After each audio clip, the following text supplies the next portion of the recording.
Blaf, numéro 31. Bonjour frères et sœurs, nous continuons notre psychologie de quartier. Pourquoi de quartier? Tout simplement parce que je ne suis pas psychologue, mais je veux que nous mettions de la psychologie dans nos rapports. Je veux que nous apprenions à considérer nos émotions perso, mais les émotions aussi de nos semblables. Quand nous nous adressons à nos semblables, quand nous interagissons avec nos semblables, je veux que nous mettions de la psychologie, de la compréhension. Qu'est-ce qui se passe? Il y a plusieurs années, j'ai observé un phénomène qui est assez parlant. C'est-à-dire que beaucoup d'afro-descendants, Afrique ou Caraïbes, quand ils sont dans les rues, ils regardent leurs semblables avec mépris et dédain. On sent comme ça une espèce d'animosité vis-à-vis de leurs semblables. Il y a un problème. Nous avons un problème. C'est un problème psychologique qui a déjà été décrit par France Fanon, Peau noire et masque blanc. Lisez le livre. Les gens dans les rues ont une aversion de leurs semblables qui en réalité, bon, moi je ne suis pas psychologue, mais quand on lit France Fanon, quand on lit Aimé Césaire, les gens n'aiment pas leur image. Donc quand ils voient leurs semblables, ben, ils ne s'aiment pas eux-mêmes. C'est eux-mêmes en fait qu'ils rejettent. Donc nous avons un problème psychologique sur les bras. Frères et sœurs, on ne doit pas laisser ça comme ça. On doit réagir. Alors moi, j'ai pas toutes les réponses. J'ai pas toutes les réponses. Simplement, ces audios sont là pour vous sensibiliser sur ce problème et surtout qu'on trouve une solution. Ces audios sont là pour vous inciter à en parler avec vos amis et avec vos familles. Parce que les gens que je suis en train de vous décrire sont parmi vos amis et vos familles, sont parmi les gens que vous côtoyez au quotidien, mais qui, face à vous, se comportent normalement. C'est-à-dire que vous ne savez pas qu'ils sont comme ça. Vous ne savez pas. Tout simplement parce que ce sont des membres de votre famille, ce sont des gens que vous côtoyez parmi vos amis, parmi vos collègues, vous les connaissez depuis longtemps, donc face à vous, ils sont comme ça. Ils sont, ils sont empathiques face à vous. Mais une fois qu'ils sont dans les rues, seuls, et qu'ils croisent des afrodescendants qu'ils ne connaissent pas, à ce moment-là, ces personnes changent. Beaucoup de gens que vous connaissez, qui vous font des sourires, avec qui vous sortez le soir, vous allez en boîte le samedi pour les plus jeunes, vous êtes dans les dîners le samedi soir avec eux. Il faut bien que vous compreniez que Africains comme Caraïbens, comme ce que vous voulez, Guyanais, Réunionnais, etc., il faut bien que vous compreniez que parmi ces afrodescendants que vous côtoyez, une partie d'entre eux, lorsqu'ils sont dans les rues et qu'ils croisent d'autres afrodescendants qu'ils ne connaissent pas, à ce moment-là, les gens qu'ils voient sont leurs ennemis. Comment on peut s'en rendre compte? Lorsque vous êtes dans les rues, en France et dans nos pays, vous avez beaucoup de nos semblables. Lorsqu'ils croisent des gens extérieurs à nos cultures, à ce moment-là, ils sont beaucoup plus détendus. Ils sont rassurés. Je vous assure que vous observez beaucoup d'hommes et de femmes Afrique, Caraïbes, etc. Lorsqu'ils croisent un afrodescendant, les hommes veulent lui casser la gueule. Ils ont un comportement, un langage corporel tendu, agressif. Je vous assure, observez les gens, observez. Vous allez vous rendre compte qu'il y a une catégorie d'hommes noirs qui sont comme ça. Il y a une catégorie de femmes noires qui, elles, tiennent leur sac, regardent dans leur dos, lorsqu'elles croisent un homme afrodescendant, ont du mépris pour les autres femmes noires. Beaucoup de concurrence. Alors vous allez me dire, c'est une concurrence féminine. Non, c'est pas vrai, puisque lorsque ces femmes sont devant des femmes des autres cultures, elles ne font pas ça. Elles ne font pas ça. Encore une fois, on se rend compte que c'est une forme de négrophobie, de dédain. Lorsque ces personnes sont devant les membres des autres cultures, par exemple en France, elles ne sont pas comme ça. Même dans nos pays. Regardez comment interagissent vos compatriotes dans votre pays lorsqu'ils interagissent avec un de leurs semblables et lorsqu'ils interagissent avec quelqu'un d'extérieur à nos cultures. Vous allez voir qu'il y a une différence d'attitude. Donc nous avons un problème. Quand on lit France Fanon, on se rend compte qu'il y a un problème. C'est pas moi qui l'invente. Peau noire et masque blanc explique très clairement ces comportements. Bien sûr, bien mieux que moi. C'est pour ça que je vous incite à le lire. Nous avons un très gros problème. Vous devez savoir que beaucoup d'afrodescendants, beaucoup de vos compatriotes, des gens qui sont aussi au sein de vos familles, parmi vos amis, vous devez savoir, comme je le dis dans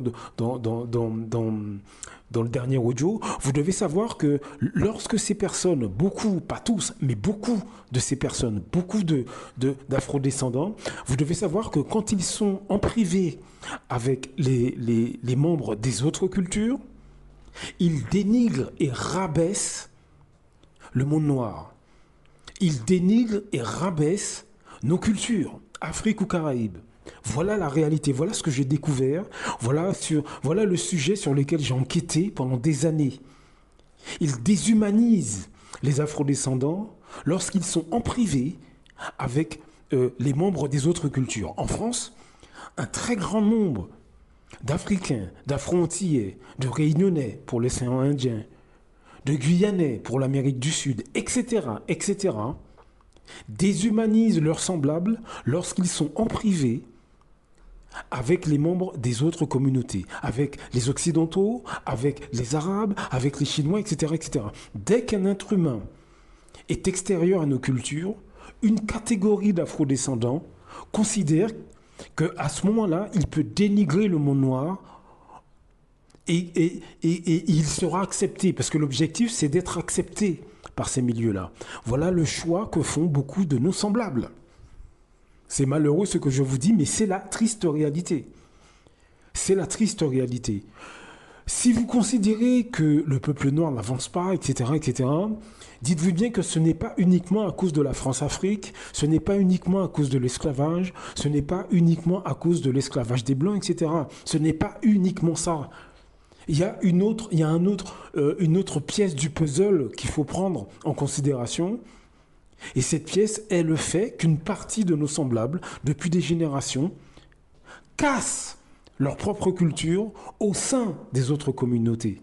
Ils retournent leur veste, ils changent de visage, ils changent de discours lorsqu'ils sont en privé au sein des autres cultures. Voilà la réalité.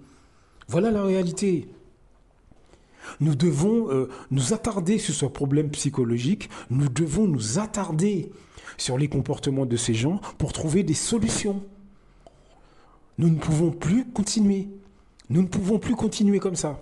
Vous avez maintenant des très jeunes afrodescendants, Afrique ou Caraïbes et consorts, qui eux-mêmes ont du mépris. Ils ont du mépris vis-à-vis de l'Afrique et du monde noir en général. Ce qui se passe, c'est que vous ne vous rendez pas compte de ce que je dis, et moi je peux comprendre que vous soyez très surpris par mes propos.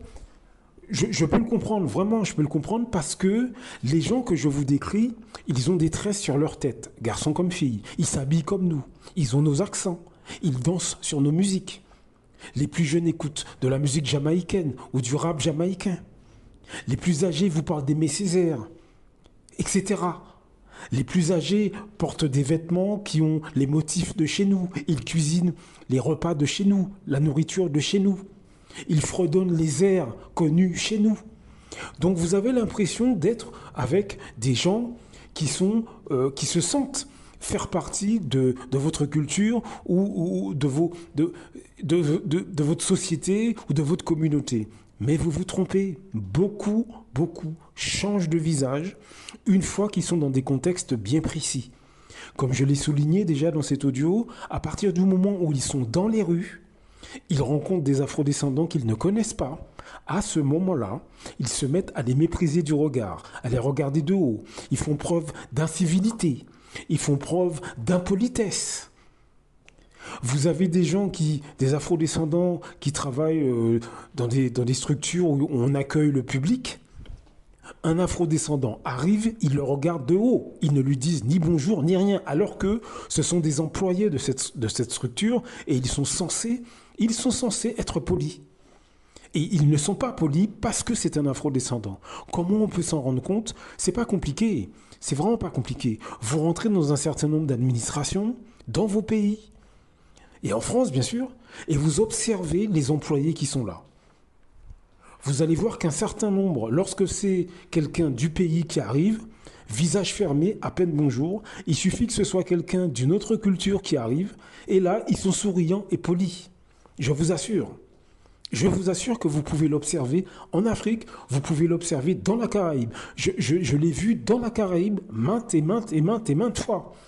En discutant avec des gens qui sont de différents pays du continent, c'est la même chose. C'est la même chose. Il n'y a pas que le Cameroun ou le Togo ou la Martinique ou la Guadeloupe. Non, dans tous les pays de la Caraïbe et dans tous les pays du continent, de la zone francophone, c'est exactement la même chose. Nous avons un souci sur les bras. C'est un problème psychologique. Nous devons trouver des solutions. Pourquoi? Tout simplement parce que cette attitude-là, ce que je vous décris, après enquête sur plusieurs années, je me suis rendu compte que ça a des effets sociétaux très graves. Ça nous affaiblit. Ça dénature ce que nous sommes. Oui, vous avez bien entendu, ça dénature ce que nous sommes. Ça nous rend méfiants les uns vis-à-vis des autres. Les autres communautés ne nous prennent pas au sérieux parce qu'elles nous regardent, elles voient comment on se comporte entre nous. Est-ce que vous comprenez ça? Est-ce que vous comprenez? Ça cause beaucoup de problèmes, beaucoup de problèmes. Nous devons régler ces problèmes. On ne doit pas laisser cette mentalité aux futures générations. C'est quelque chose qu'on ne doit pas faire. Il faut vraiment qu'on trouve des solutions. C'est un problème psychologique. Nous sommes en 2024. Les années qui viennent vont être difficiles. Nos jeunes doivent être psychologiquement armés.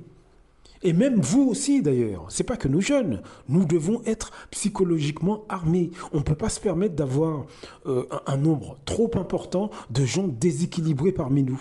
Et c'est ce que nous avons. Je sais que ça dérange ce que je dis.